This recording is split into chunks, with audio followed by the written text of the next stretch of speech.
in this case. To open our debate on climate change and transport, I would like to welcome Julie James, Minister for Climate Change.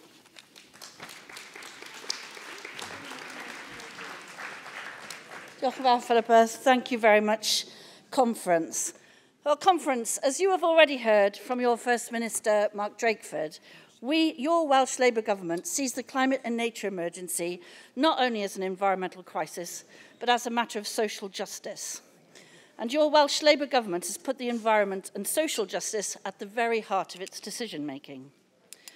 The future we pursue is one in which our economy meets the needs of people today without sacrificing the well-being of generations to come. Putting our society on a more sustainable path will require us to address inequality and exploitation in all its forms, economic, social, and of course, environmental, all at once.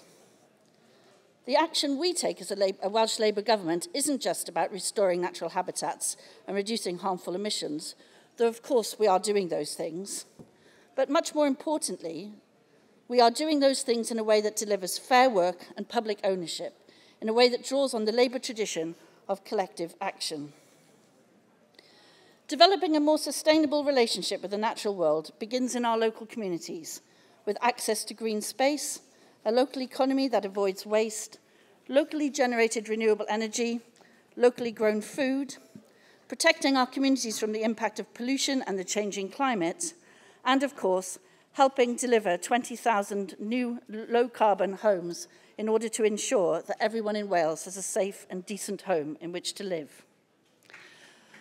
Assisted by your Welsh Labour Government's policies of meeting net zero, abolishing single-use plastics, planting a national forest, delivering a new national park, and addressing the decline and restoration of precious diversity, we are taking all the action required to put us on that track to net zero. Conferences, we prepare for local elections, we're reminded of the critical role that local councils play. Every single day, they are out there taking action to improve the lives of local communities at the same time as addressing the global environmental challenges of our time. From the work they do to have delivered the third best recycling system in the world, and I hope soon to be the best recycling system in the world, to responding to flooding, to planning our future energy systems, and to restoring our natural habitats. This and so much more is the daily work of our Labour councillors. We need to return even more Labour councillors this May to accelerate that environmental action right across Wales. The Labour way of delivering environmental action is more important than ever in the context of the cost of living crisis that has been created by the Tories. As we have heard from Joe and from Mark, their policy of austerity is one of choice, and it will not deliver anything like the investment necessary across the UK. Instead of confronting the scale of the challenge we face, they content themselves with playing political games at the expense of our Welsh communities. The Tory failure to acknowledge their role in addressing the risks presented by the abandoned coal tips is nothing short of a scandal. They say that the Welsh Government should meet the cost for coal tip remediation with funding that ought to be allocated to delivering the public services in coal-filled communities. We will not leave those communities behind, but never forget that it is a disgrace that the Tory government does not deliver the funding necessary to do that. Because Conference, they are effectively punishing those communities for the role they played in creating the very prosperity enjoyed across the whole of the UK. This despite the fact that those communities whose Labour created that vast wealth did not see it retained for their benefit. The way in which the Tories in Wales have acted as apologists for the outrageous position of the Tories in Westminster betrays their continued contempt for Welsh communities. The contempt they showed towards those communities in the last century persists to this very day. The Tories will never win an election in Wales because, Conference, we will never forget what they have already done and continue to do to our communities.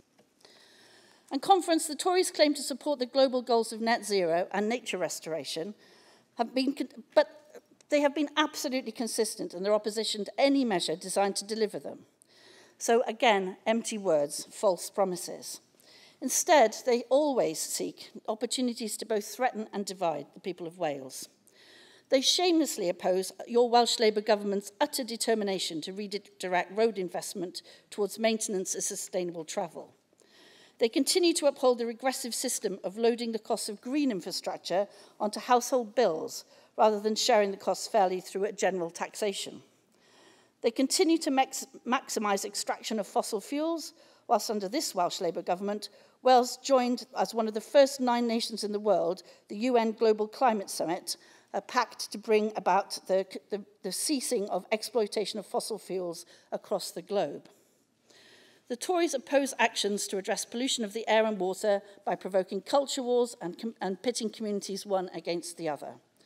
It is the work of every single one of us here in Welsh Labour to never allow the Tories to get away with poisoning our political debate and ambition here, to never allow them to distract us from the difficult decisions we require to deliver our stronger, fairer and greener Wales. And Conference, this Labour government is doing just that. Conference, I'm sorry to say that Plaid Cymru have also on too many occasions aligned themselves with the Tories. The divisive brand of politics that our First Minister outlined earlier seeks to cast environmental challenges as a grievance rather than as a necessity to ensure the very future of the planet we all share. We cannot allow the politics of nationalism to distract us from the fact that the only means of meeting the global challenge is through the international solidarity and socialism that we are very much part of a worldwide movement for.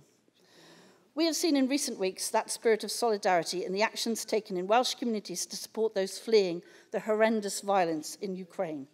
And of course, our hearts go out to the people of Ukraine and the humanitarian disaster unfolding in front of us. But it is, of course, also an environmental disaster that will have ramifications across the globe for many years to come.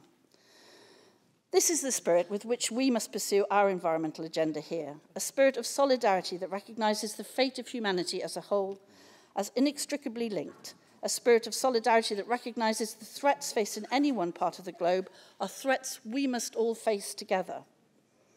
And Conference, throughout the pandemic, people have been able to rely on the Welsh Labour Government to be straight-talking, to follow the science, to trust in local public sector partners to deliver effectively, to take decisions in ways that reflect the need to promote equality and to protect the most vulnerable. Our approach to the climate and nature emergencies is absolutely imbued right through with those very same Welsh Labour values. So Conference, a greener future must be a fairer future, and we cannot rely on the free market to deliver it. As we saw during the pandemic, collective action supported by local and national government is so much more effective at delivering meaningful change. This is the work of the Welsh Labour Government, and it will be the daily work of even more Welsh Labour councils when we return them in May. Get out there and let's make that a reality. Diolch yn fawr. Thank you, Julie. I'd now like to invite Cardiff West to move their motion.